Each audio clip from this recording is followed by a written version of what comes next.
All right, welcome everybody to episode 3. Today on Let's Talk More Noise, your host today, Keisha Prince, and we've got obviously our director also, Tiago Mendes.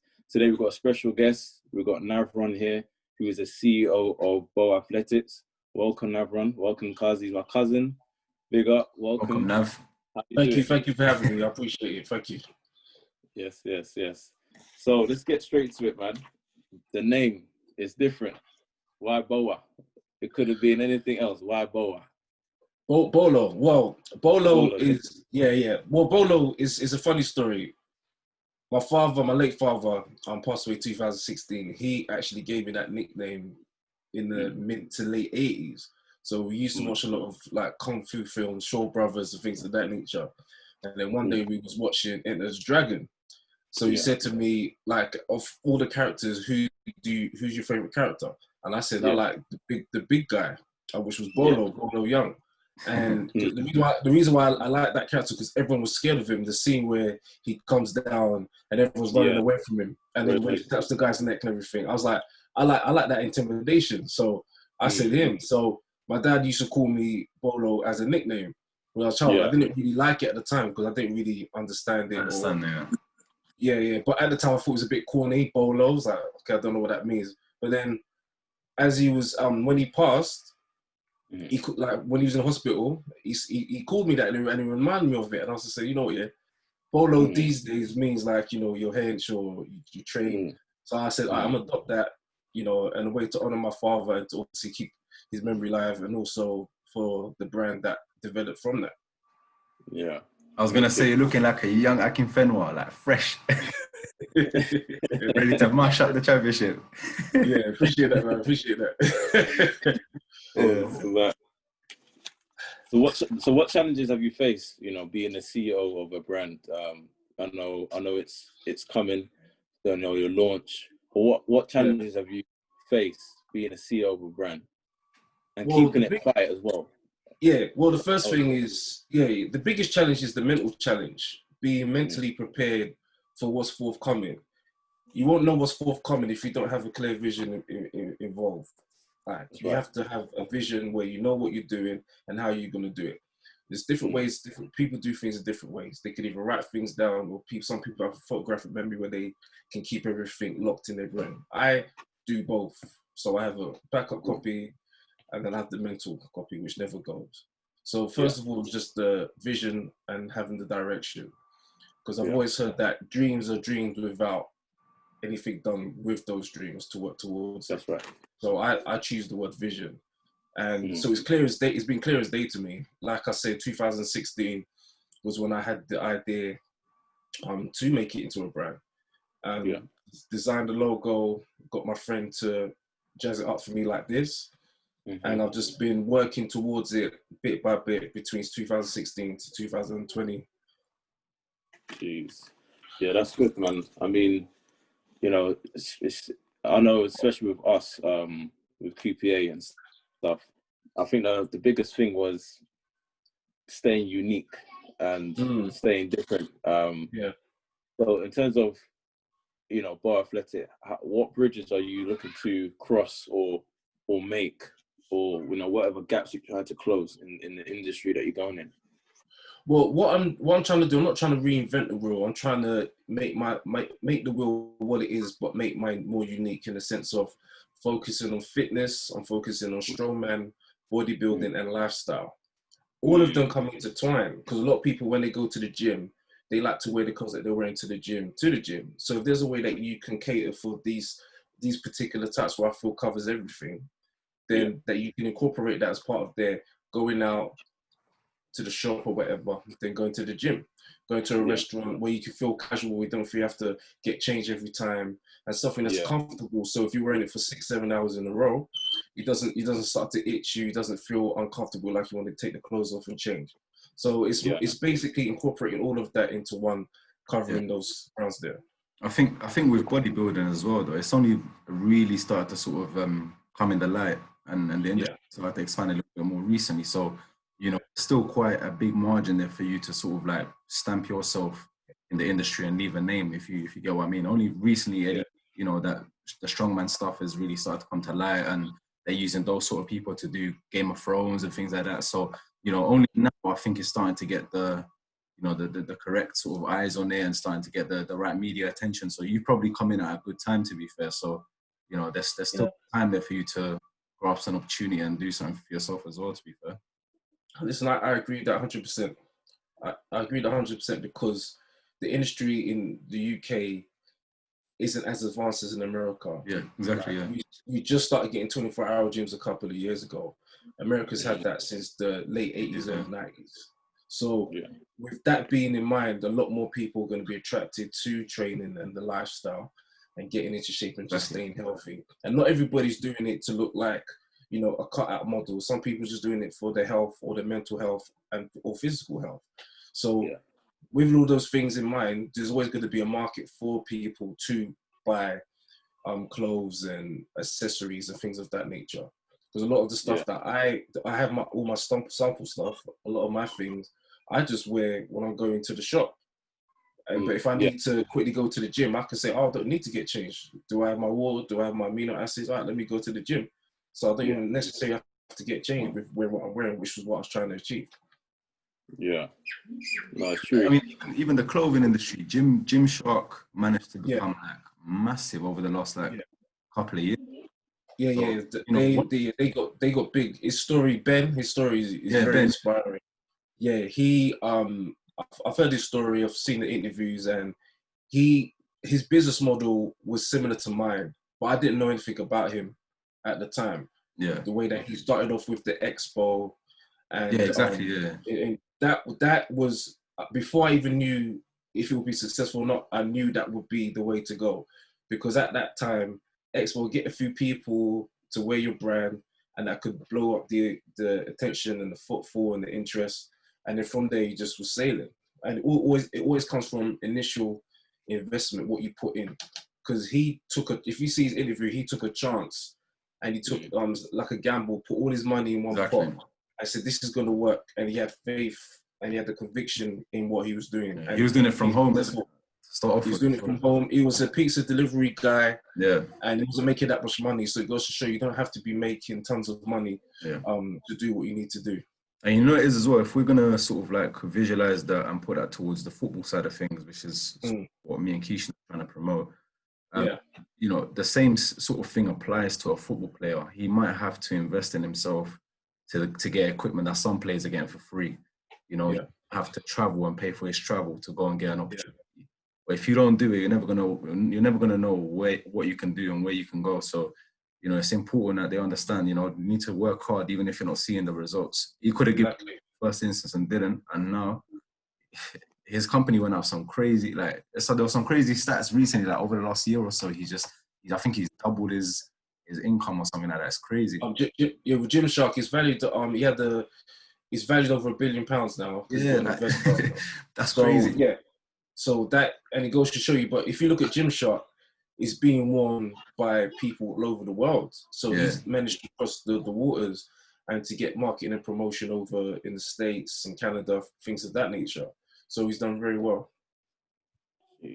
No, it's true, man. That and the biggest thing is that aspect in terms of investing in yourself, because a lot of young guys, they don't want to do that. You know, I remember how much money I spent on, you know, the right oxygen mask, you know, just to train it.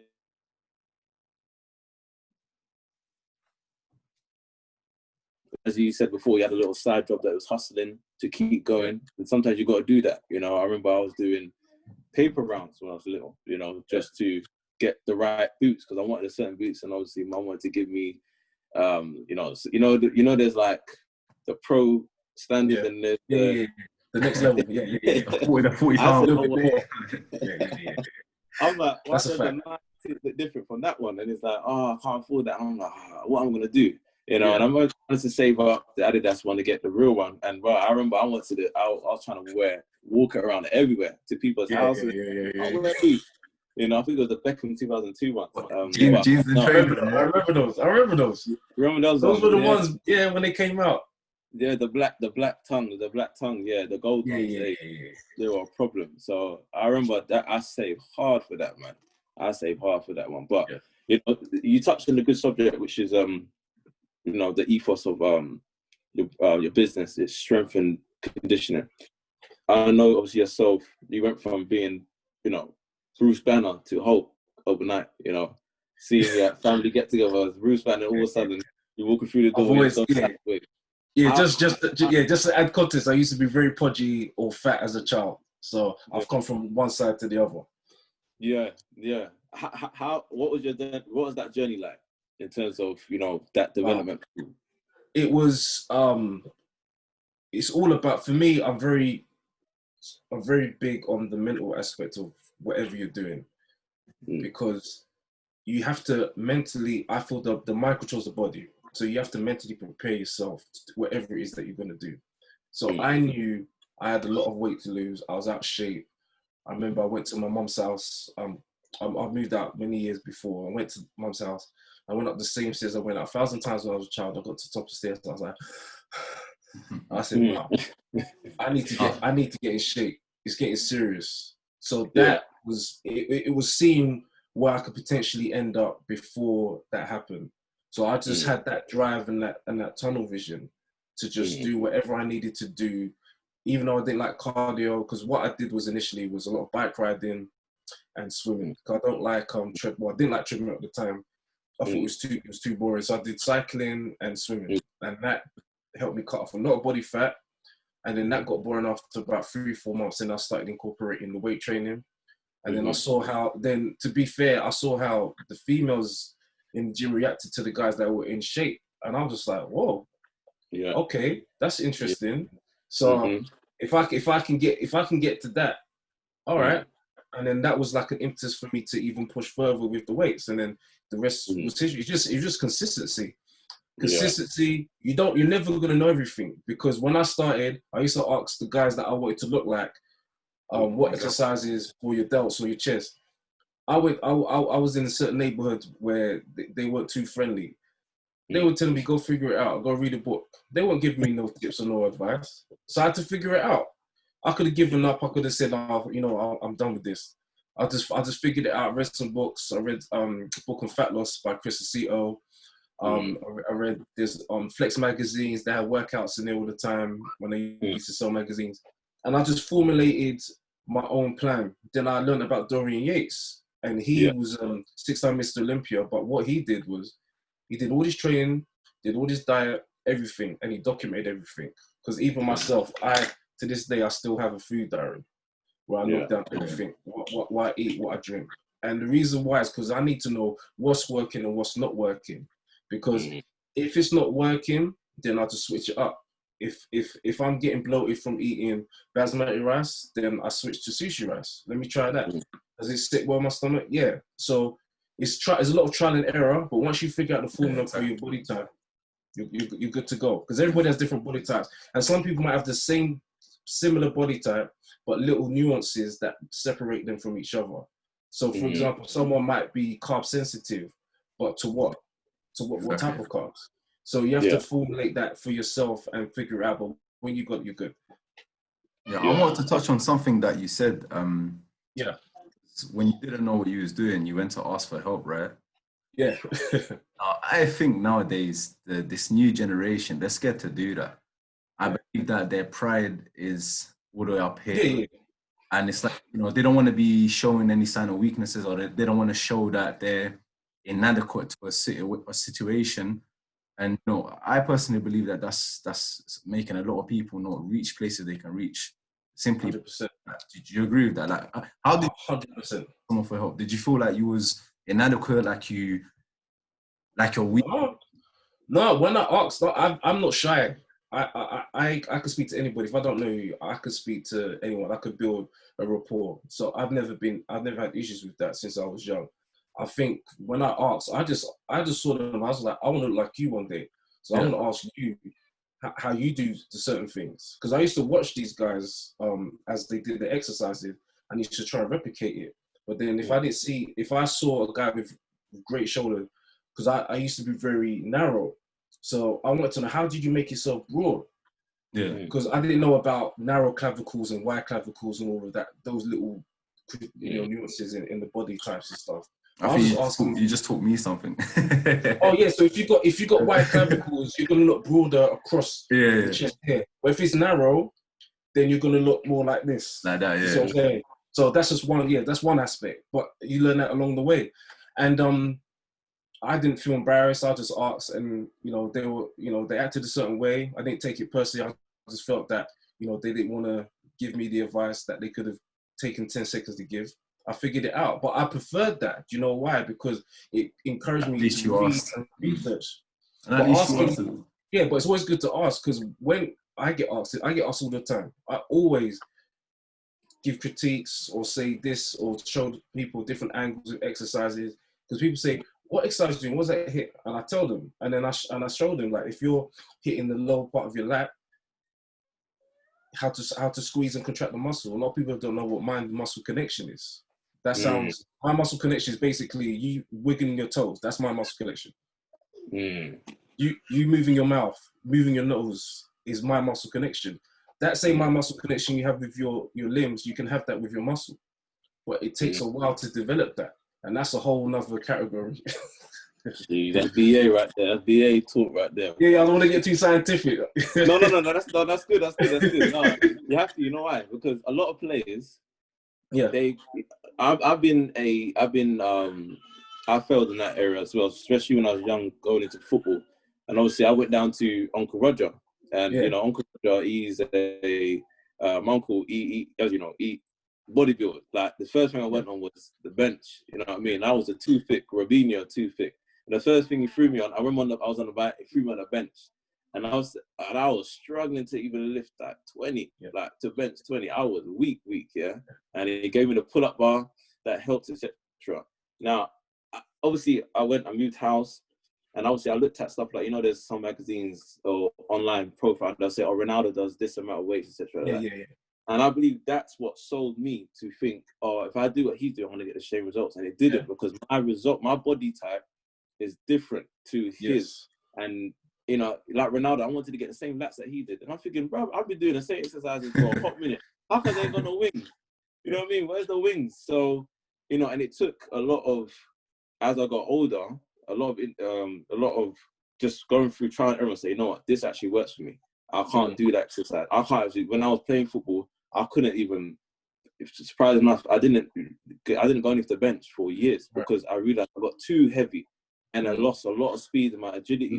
So, that went out the window quick. I was like, Armand Traore, stiff, like that. You know what I mean? And that's not the way I play. I'm a bit more flary with my body type. And I was like, I couldn't. So how important it is for players to really sit down and digest who they are.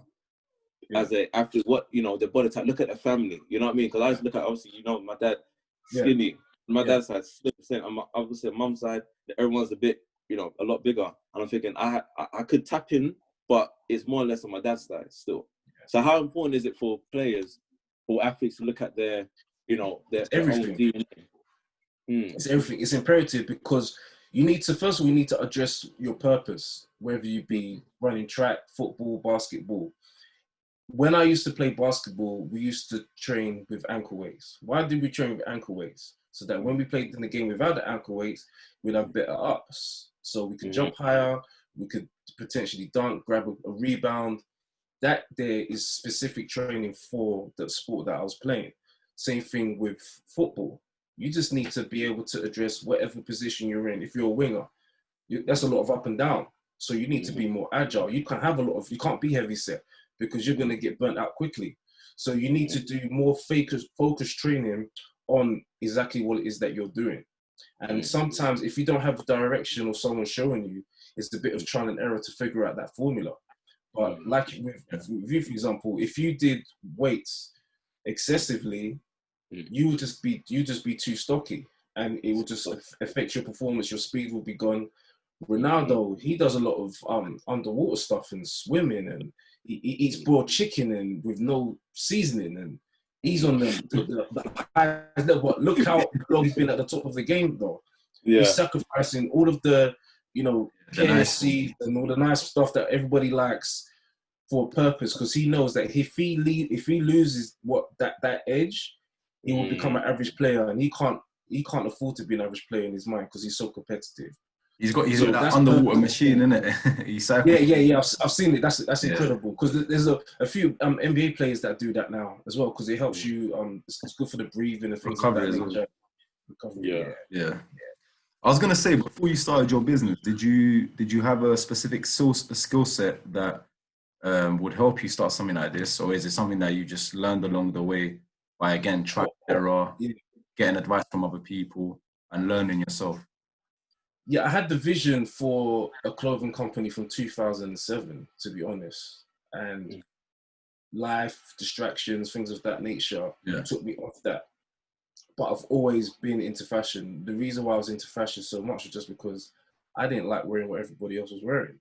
I used to wear Jordan stuff a lot, and then everyone started wearing Jordan. Then I started getting tracksuits. In case you remember this, I used to get these tracksuits from the States because no one else in England was wearing them.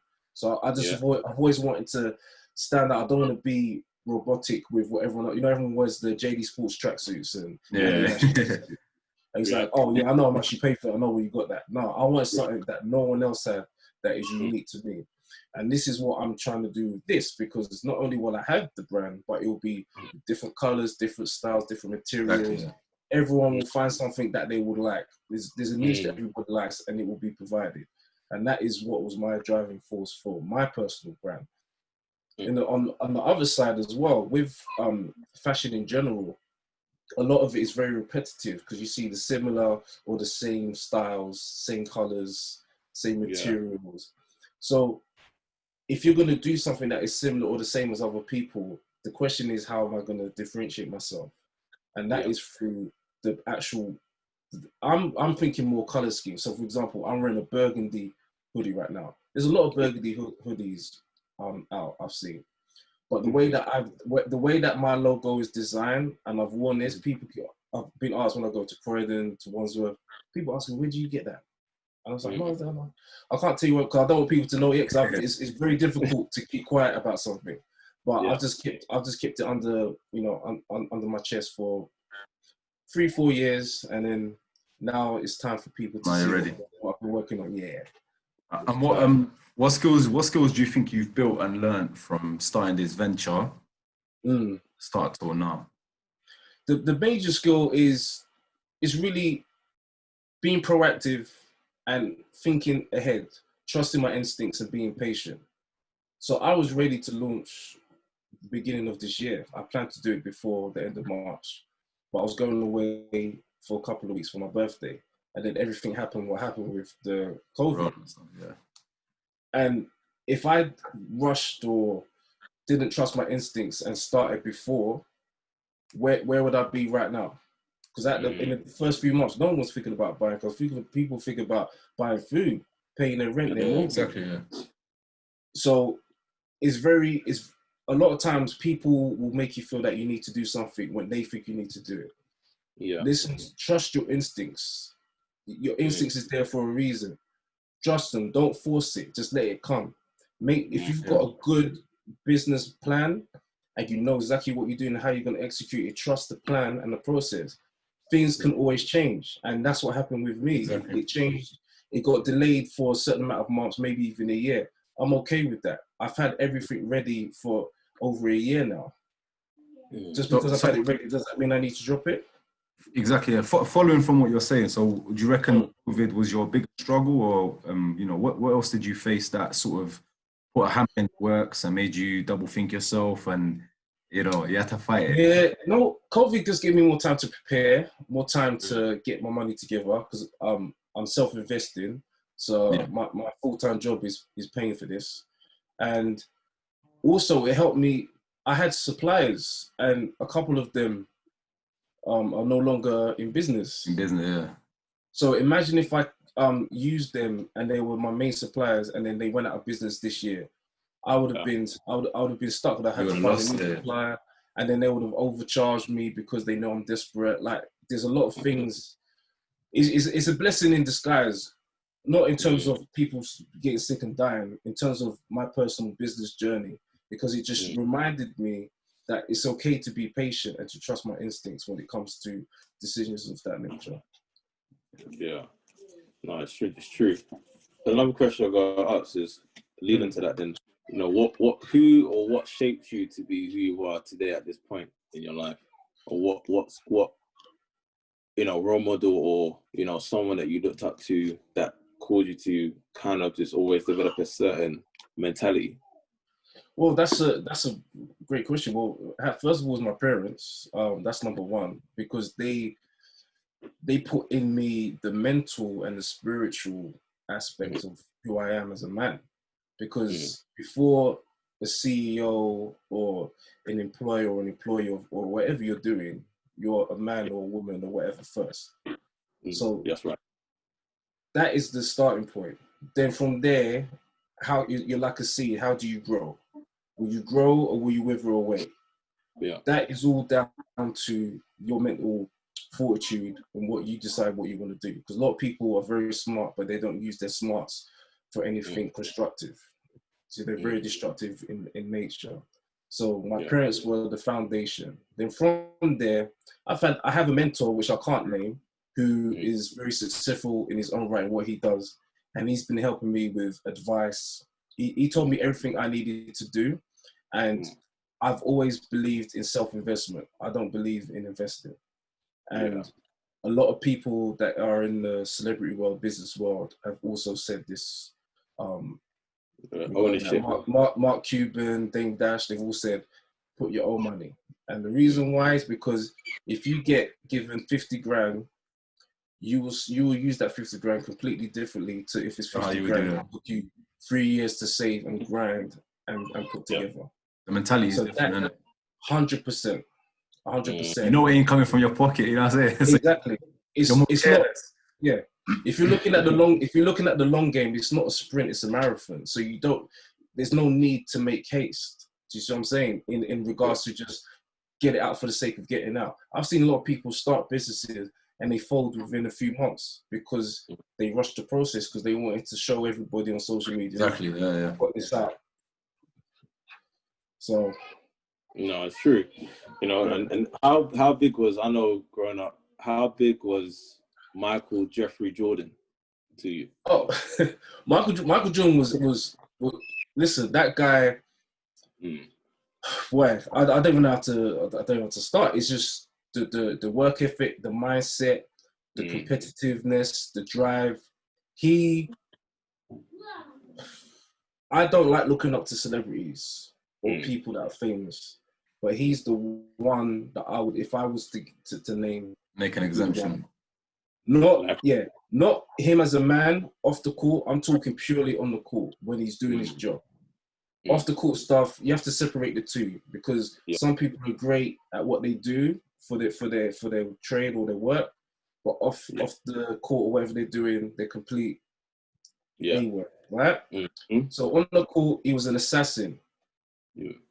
He outworked everybody in practice and in the game. He just refused to lose, and he didn't win every single game. But the drive and the commitment that he had, and he would go out. Everyone must have seen the documentary on Netflix.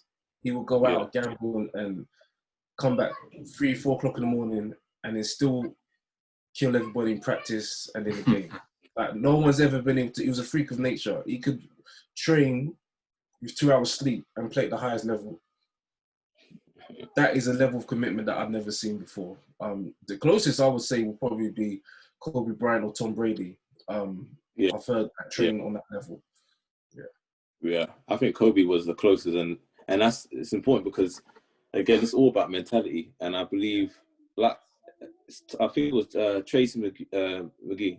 He said on, I can't remember what program he does. He said if he got that video documentary when he was younger, said he would be a different player when he was playing. Because I said, I always said, you got to watch that. Like, I'm telling you, if you watch it as a young person, wherever you are in sport, if you can watch that and to see the mentality that of, you know, to make it at that level, whether it is in whatever industry, whether it's in business, whatever, if you had that mentality to, you know, work hard to pull other people, because people think, oh, Michael Jordan was selfish, but he was actually a team guy because they were the first NBA team, if I'm not mistaken, to do the morning workout, and he got the whole team in it. You know, first it was Scottie Pippen, and then everybody else start coming along and start doing it. Yeah. So,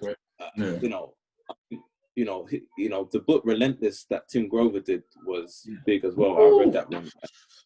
Relentless. You think it doesn't sound like it's real? One of our players has bought that recently, and he said that he's loving it. He said that it's making such a big difference to him as well. He just see how important reading is. It's important for the young. It's important for the young ones to read, man. Seriously, like the young is. I know reading isn't fashionable these days, and everyone likes to watch YouTube and stuff. But reading, because when you read, you can interpret it in your own way. You're not being told the narrative how to interpret it on the TV screen. So it opens up your imagination, and also it can help you personalize it and how you would adapt it to whatever it is that you're doing. You know what I'm saying? So I would always encourage the young ones to read as much as they can. I like that. Yeah. I like that. I was going to say, so touching up something you said as well about you've got a mentor, right? That's helped you sort of like guide you and come this far. Yes. How did you go about in getting a mentor? And finding any struggles in finding one, or? No. Great question. A lot of people aren't really forthcoming that make a lot of money to share that knowledge with people that they don't really know.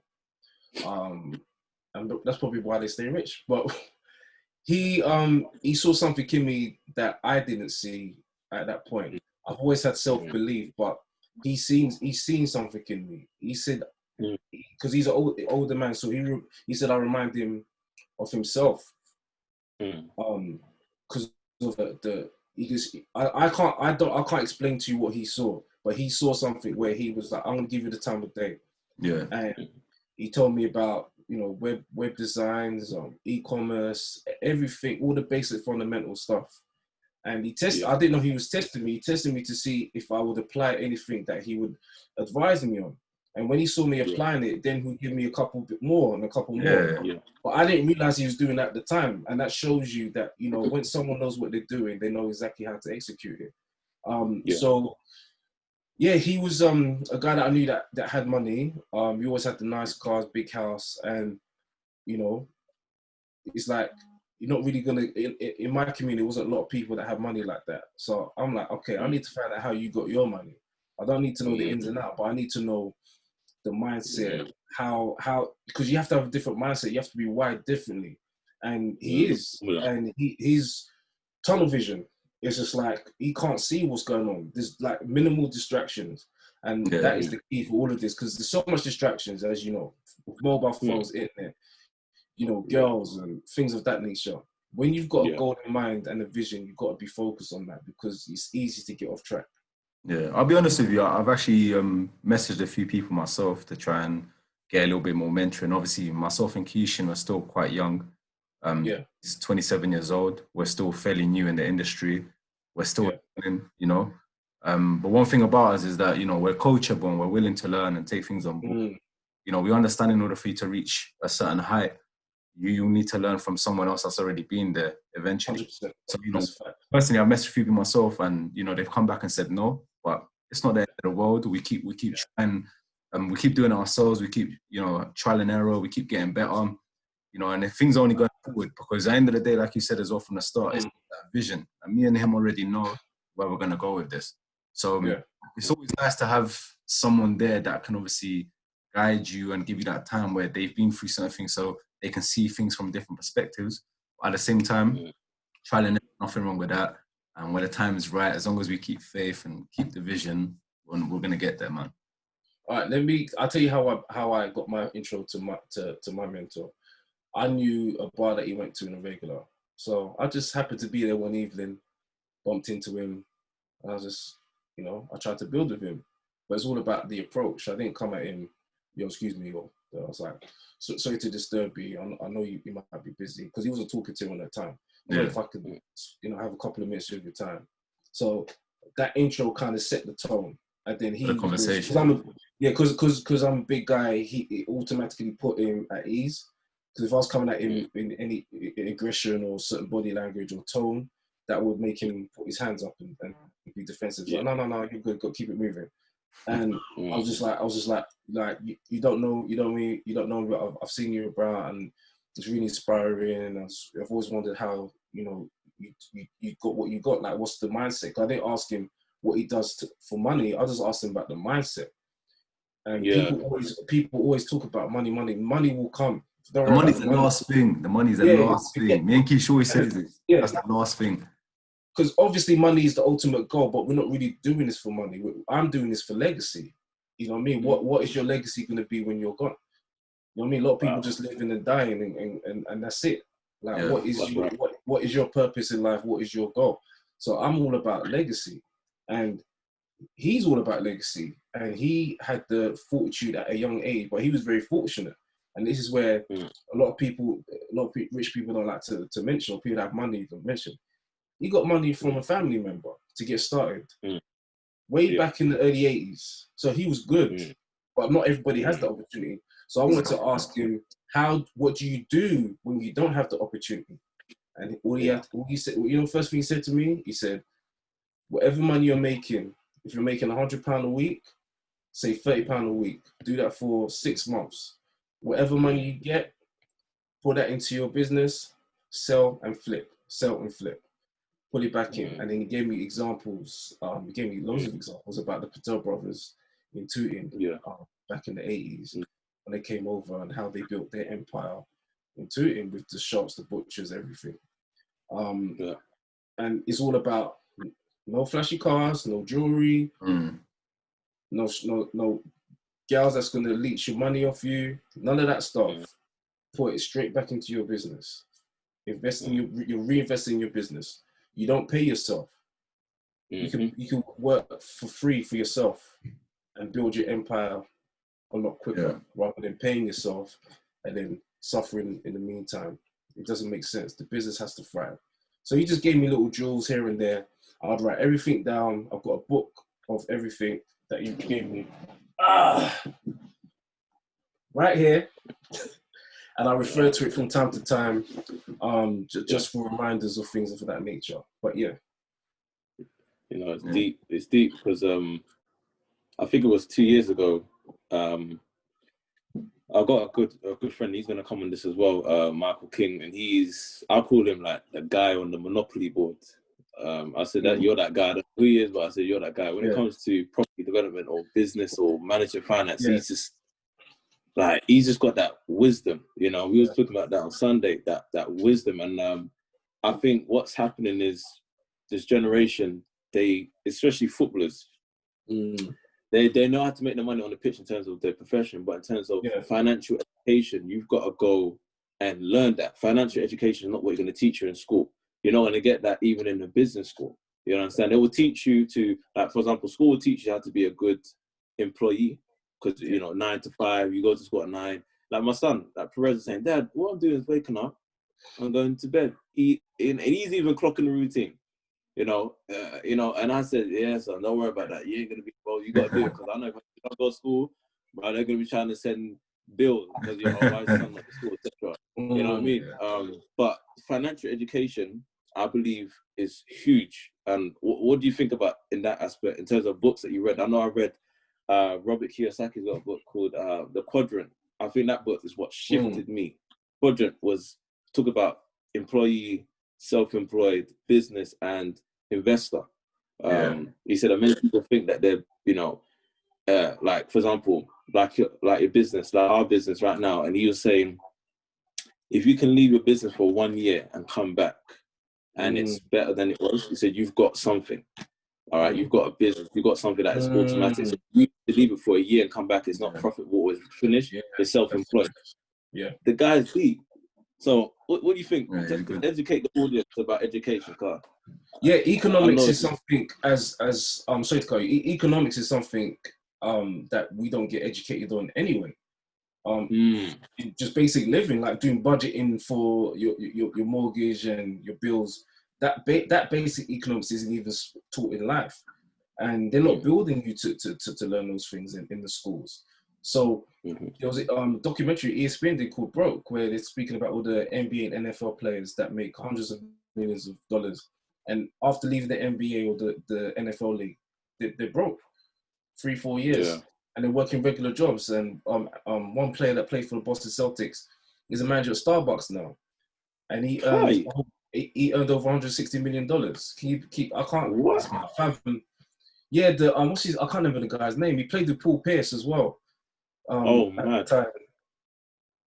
I can't remember. Jeez, Yeah, so there were so many examples. I'll recommend anyone that plays sports or anyone in general, watch that ESPN documentary called Broke, and how easy it is for people to lose money without the education.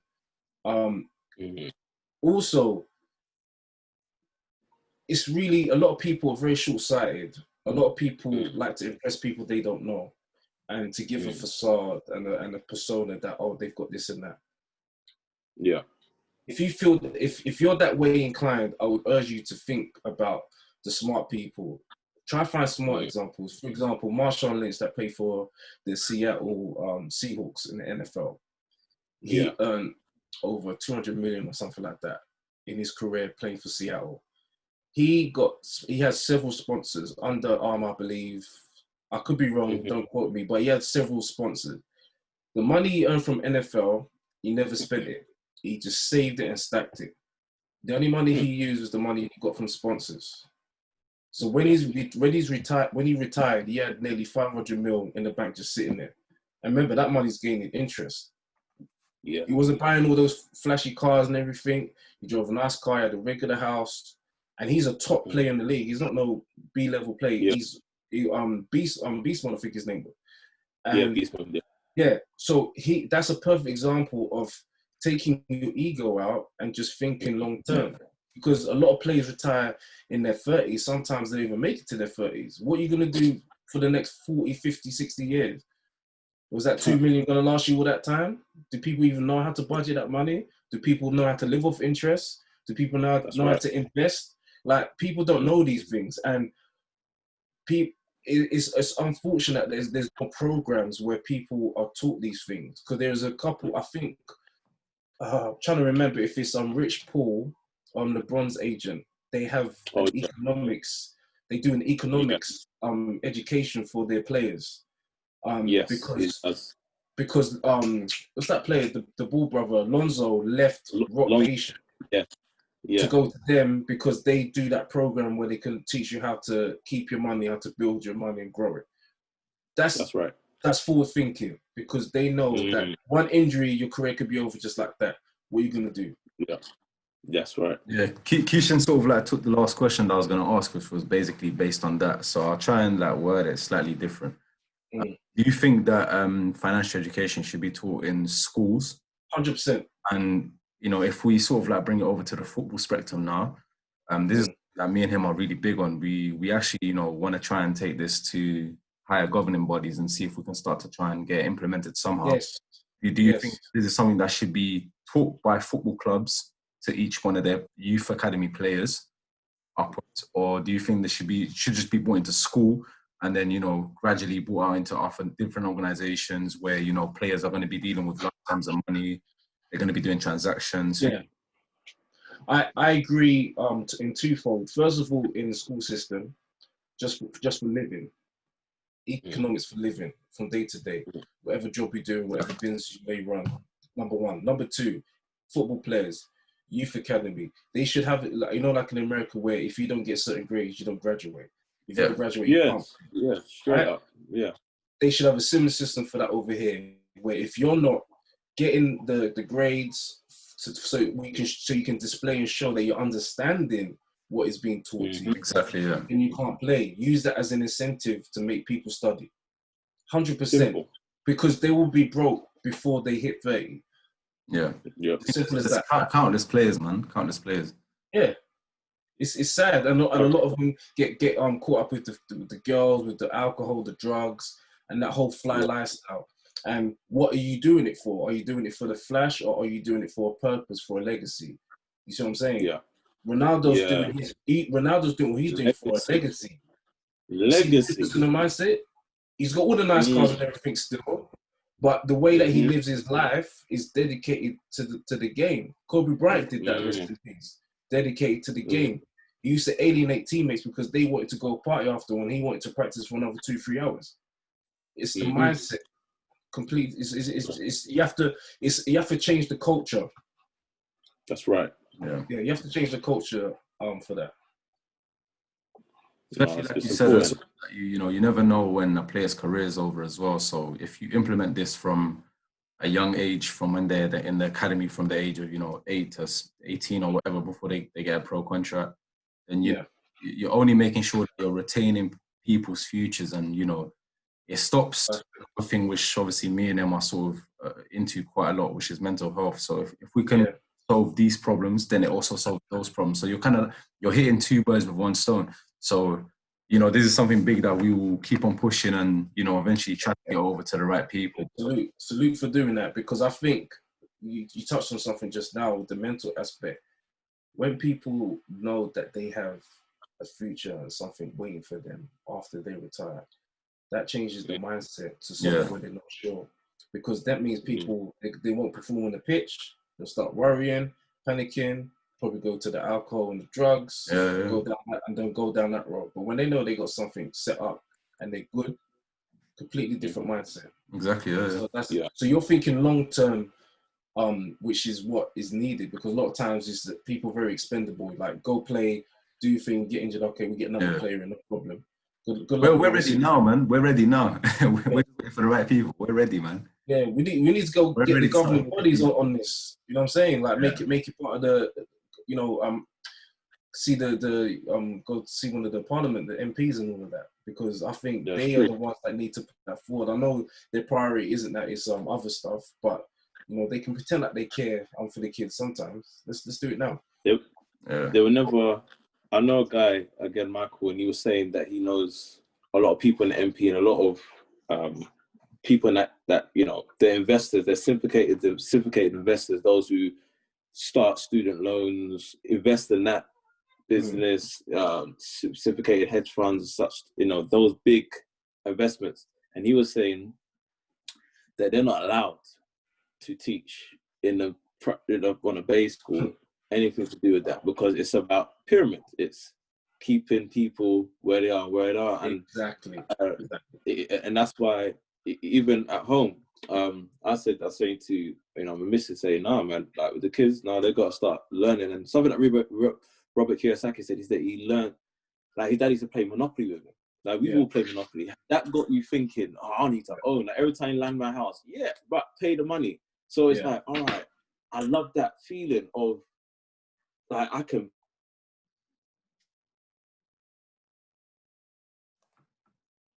To our players, like, you need to be, while you're kicking ball, you need to be enrolling on these courses, getting your financial education. We'll put you to the right people, which we have. And I don't see a lot of agencies doing it on the whole. As you said, that's why Alonso left Rock Nation to go to Rich Paul's agency, because he said that he's starting up his own business. I think it's called Apollo Zoe, I think it is. There's a question I wanted to ask. I asked this woman in I think it was Sainsbury's. I said to her, would you take £10 million, or would you go back 20 years or 10 years with the knowledge that you have now? Whoa. That would be scary. I'll be going to Mars by that time. Knowledge is everything. She said, what do you think she does? She'd probably say to take the money. You took the money. She said, "No, I'll take the money. Because she'll take the money. You know what that money is." But I'm like, did you hear what I said? You said you got the knowledge of what's being created right now. All this Fortnite, like this game that even Kobe Bryant invested into the founders of that game before he died, everything, before they even launched. I said, you've got the information of Facebook and all that stuff and how it's built. You're going to go back 20 years, like back into the future with that knowledge. You told me you don't want to have that. No, I'll take the money. I said, thank you. Took the receipt and just kind of just kept it moving. But it's scary. Lack of knowledge is. That's a great question to ask someone, by the way, because that will give you good indication to their mindset. That's right. Now, the last question I'm going to ask you is, what has been your biggest letdown? What's the thing that you could look back and say, I should have changed that, or if I had a chance, what would you have done? My If you biggest had any. letdown, my biggest letdown is myself. I've let myself down over the journey. I haven't had straight from my convictions at time. Sometimes I've second guessed myself. Sometimes I haven't been assertive as much as I should have been. And looking back, I should have. I gave you an example, which I won't say over the air, that there's an opportunity for something that I should have done, and someone else has done it. Yeah. You have to strike. You have to strike while the iron's hot, and this is why. But it's all part of the process. You learn from these things because you're gonna make mistakes. My biggest fear is making mistakes. However, mistakes is gonna happen, so you just got to take that into account and just be prepared, because I can't afford to make serious mistakes because it's self-invested. So with that being, and remember, I have a mentor that has money.